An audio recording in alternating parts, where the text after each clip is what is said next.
And we got videos from Pantera, videos from Megadeth, and something brand new from Sick of It All. But right now, typical guys next door. Want to welcome the band from Florida, Marilyn Manson, a band that we've been getting a lot of mail about, and want to welcome you to the show. Now, for people that don't know, first of all, anything about Marilyn Manson, you look at the bio in the name, the last name of Berkowitz, Gacy, Manson, Ramirez. Is there some sort of serial killer obsession here? Were you guys bummed out about Jeffrey Dahmer? I felt a little hard. Little? Very little. Yeah. Do you guys have an obsession with serial killers, or? No more than the rest of America does. Right. I think it's kind of a reflection of what America's about. The name Marilyn Manson came from watching a lot of talk shows and reading, Hollywood Babylon, that type of literature, and realizing that Marilyn Monroe and Charles Manson, to me, were the most memorable people from the 60s for their own separate reasons. And putting those two together was a pretty powerful balance that was kind of irreconcilable, like male and female, positive and negative, good and evil. Now, the band, you guys come from Florida. Right. And how did everybody sort of hook up?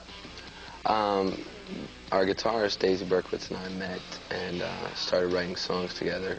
We weren't sure where it was going to go from there, and we liked it so much that we decided to turn it into a real band and kind of found everybody. And what kind of scene were you playing for? I mean, every type of music, when you start off, you go after a certain scene, whether it be like a metal or a punk or a goth or whatever. I mean, was there a certain thing that you were looking for? You just kind of went and pissed whoever off? And it was, I guess it had its roots in metal and punk and industrial. It started out, sort of industrial and sort of branched off into what it's now, which is kind of hard rock, but with all those other aspects added to it. We're going to come back and talk to Marilyn Manson, meet all the other guys in the band. So stay tuned. More Headbangers Ball. Welcome back to the Ball. We got Marilyn Manson as our guest. And we were talking a little bit earlier, and there's a lot of states that don't necessarily welcome Marilyn Manson with open arms. Yeah, we had some trouble in Salt Lake City. I guess you guys heard about it here on MTV. They saw our show in Las Vegas, and they hated our merchandise and our stage show and everything, including lyrics and just the way we look. What are the things that you guys do, other than the visuals, that you can't get really banned for the way you guys look? No, I just think... Maybe you can in Salt Lake, I don't know. It's just a strong message that we're putting out, which is to, promote free thinking and individuality and the right to do what you want to do. But free thinking, I mean, there's got to be something more. Must have been a message that made everybody so pissed off. I'll get to the point. Come clean. What did you do? What'd you do? Scabs, guns. Guns and scabs? Scabs, guns, and peanut butter.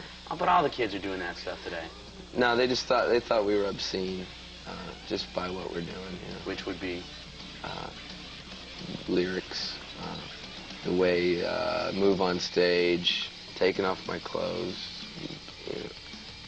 sodomy, oral sex, things like that. Oh, normal stuff. Well, we're going to play a video right now from Marilyn Manson. The video we're going to play is Lunchbox. Is there anything you'd like to say about that? I see that a couple of you guys have got the lunchboxes. It's a present for you.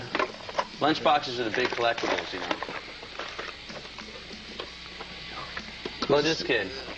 Someone we picked up on the road. I think we're starting to realize. First, it was the lyrics, and who's this kid? Oh, somebody we've got in the back of our bus.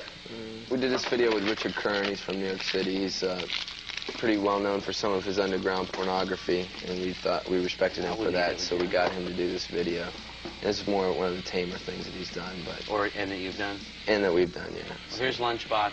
Judge for yourself, Marilyn Manson. Welcome back to the Headbangers Ball. Marilyn Manson's our guest now. We've got Madonna Wayne Gacy joining us. Hello. And we just saw the video for Lunchbox.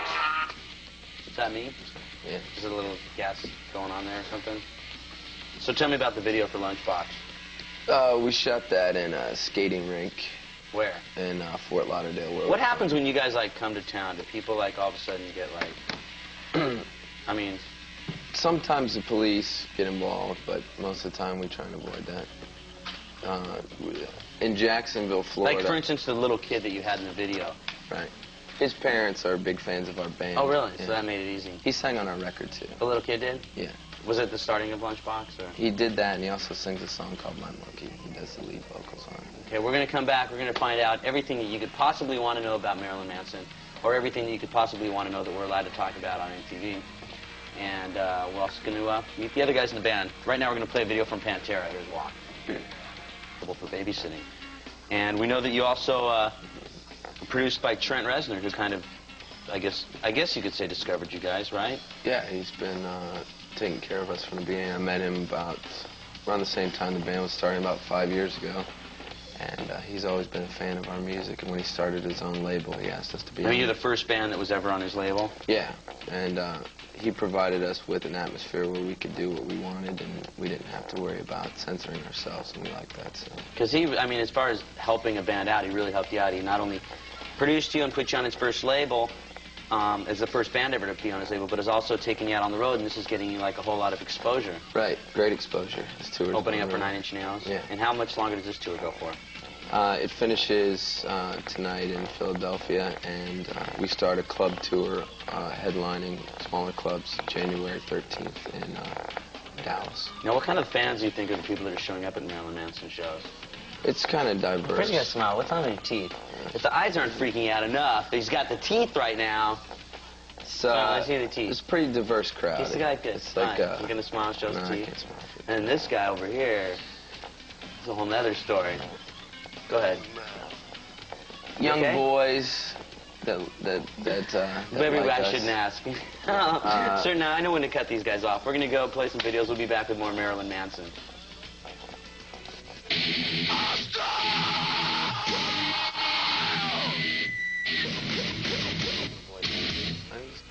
Back on the Headbangers Ball, we've got Marilyn Manson. Now that we've got the whole band there, why don't you introduce everybody? Daisy Berkowitz and Sarah Lee Lucas.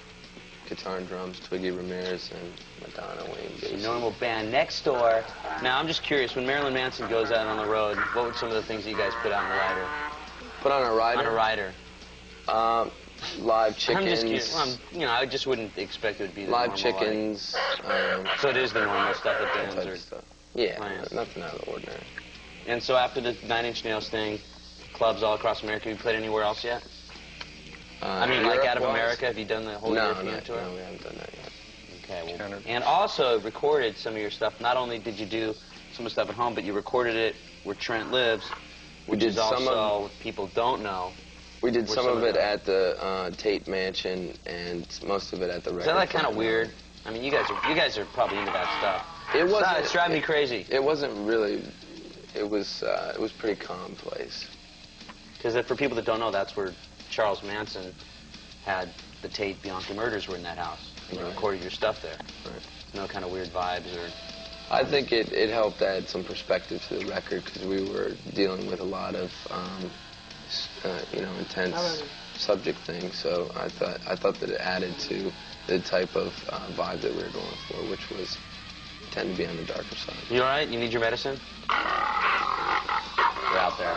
We're going to be back with more Headbangers Ball. Stay tuned.